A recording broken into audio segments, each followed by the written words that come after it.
గాలిలోని రేణురూప కలుషితాలను అంచనా వేద్దాము. మీకు తెలుసో తెలీదో కొన్ని దుబాయ్ తర్వాత వచ్చేసి ఇలాంటి గల్ఫ్ కంట్రీస్లో వచ్చేసి మీకు ఎక్కువగా వచ్చేసి రేణురూపమైనటువంటి కలుషితాలు ఎక్కువగా ఉంటాయన్నమాట. వీళ్ళకి ఎక్కువగా వచ్చేసి ఆస్మా తర్వాత వచ్చేసి శ్వాస సంబంధించినటువంటి ఇవన్నీ ఉంటాయన్నమాట. ఎందుకంటే గాలిలోకి రేణురూప కలుషితాలు ఎక్కువగా ఎక్కడి నుండి చేరుతాయో తెలుసుకుందాము. వాటి వల్ల కలిగేటువంటి పర్యావరణ కాలుష్య ప్రభావాలను అర్థం చేసుకుందాము.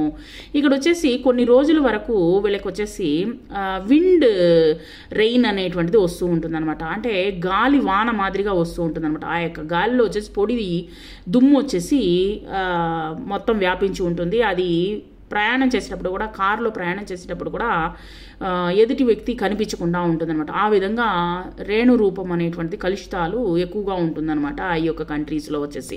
గాలిలోని ఘన ద్రవ రూప రేణువులను రేణురూప కలుషితాలు అంటారు. ఇవి ఉండవలసినటువంటి స్థాయి కన్నా ఎక్కువగా ఉన్నట్లయితే గాలి కాలుష్యం అనేటువంటిది అవుతుంది.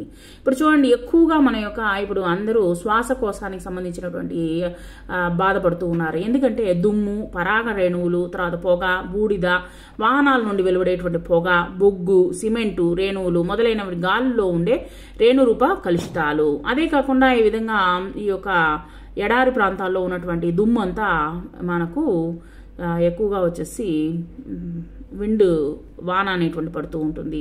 దానివల్ల దుమ్ము అనేటువంటి చేరుతుంది. ఇవి ఎక్కువైతే సూర్యకిరణాలు భూమికి చేరకుండా అడ్డుపడతాయి అన్నమాట. అంతేకాకుండా భూ ఉపరితల ఈ విధంగా శాండ్ స్ట్రోక్ అనేటువంటి వచ్చినట్లయితే ఎలా ఉంటుంది అంటే అక్కడ వచ్చేసి దుమ్ము ఎదుటి వ్యక్తి కనిపించరు అని చెప్పాము. తర్వాత వచ్చేసి అది కాకుండా వచ్చేసి మనకు వచ్చేసి ఇంకోటి ఏంటంటే ఇంకోటి కూడా మనకు వచ్చేసి వాతావరణం వచ్చేసి కలుషితం అవుతుంది. శ్వాసకోశమైనటువంటి సంబంధమైనటువంటి విషయాలు వస్తూ ఉంటుంది. అది కాకుండా ఇంకోటి ఏంటంటే ఈ యొక్క సూర్యకిరణాలు అనేటువంటి కనిపించవు అనమాట.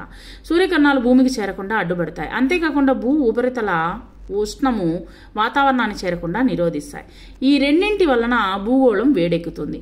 రేణురూప కలుషితాలు కాంతిని శోషించకుండా కాకుండా వస్తువులను కూడా మనకు సరిగా కనిపించకుండా చేస్తాయన్నమాట. వీటి వలన శ్వాసకోశ వ్యాధులు రావడానికి ఎక్కువ అవకాశాలు ఉన్నాయన్నమాట.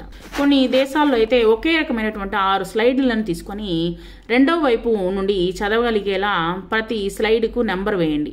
స్లైడుల్లో రెండో వైపు వ్యాసిలైన్ పెట్రోలియం జెల్లీని పోయండి. ఆ ఇంట్లో వేర్వేరు ప్రాంతాల్లో వాటిని వచ్చేసి పైకప్పుల్లో ఉంచండి. ఒక్కొక్క గదిలో ఉన్నటువంటి పూత పూసినటువంటి వైపు పైకి ఉండేలా ఆ స్లైడ్లను ఉంచండి. అంటే ఈ యొక్క వ్యాసిలిన్ పూత పూసినట్లు ఏ ప్రాంతాల్లో ఎక్కువగా మనకు వచ్చేసి స్లైడ్లు పెట్టారో నమోదు చేయండి. అంటే దుమ్ము ఎక్కువగా దేనిపైన ఎక్కువగా ఉన్నది, ఏ రూముల్లో అయితే ఎక్కువగా ఉన్నది అనేటువంటి గమనించండి.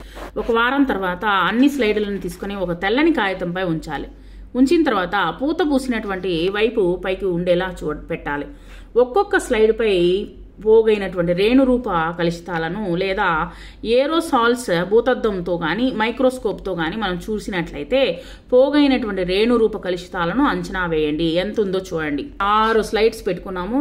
ఈ యొక్క చిన్న గాజు ముక్కతో గాజు స్లైడ్స్ అని చెప్పుకున్నాం అనమాట. ఇంటి పైకప్పులో కిటికీ గుట్టు, తర్వాత వచ్చేసి పడక గదిలో, వంటగదిలో,